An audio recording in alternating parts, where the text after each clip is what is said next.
The sophomore effort from director Steve Penn was released nationwide in March of 2010, where it just about doubled its $36 million budget.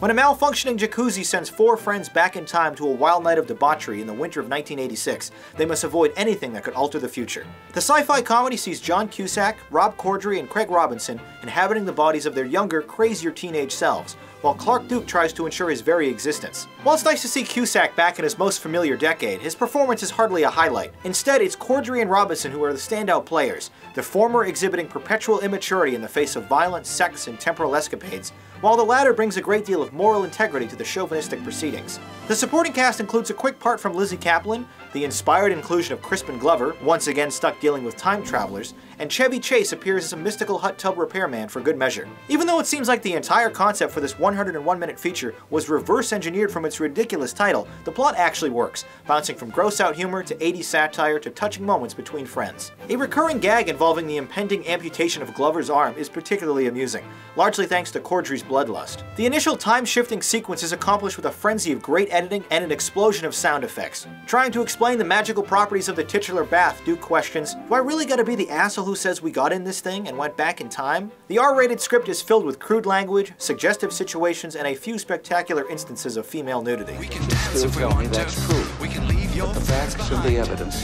Cause your friends don't dance, and if they don't dance, well then you know that's mine. I say,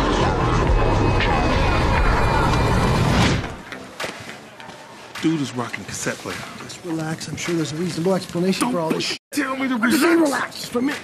Leg warmers. Jerry curl. Where's the beat? Excuse me, miss. What color is Michael Jackson? Black.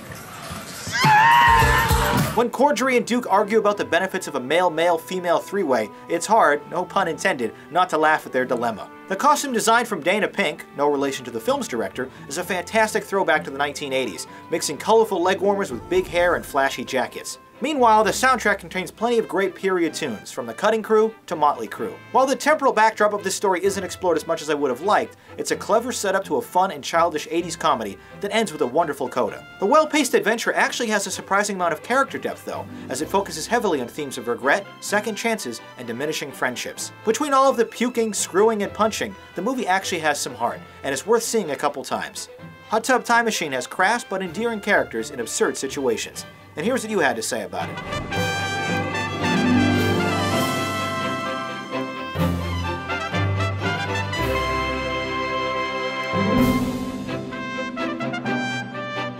Although it only had a few laugh-out-loud moments, this is a fun movie that incorporated interesting time travel elements. We both thought it was cool.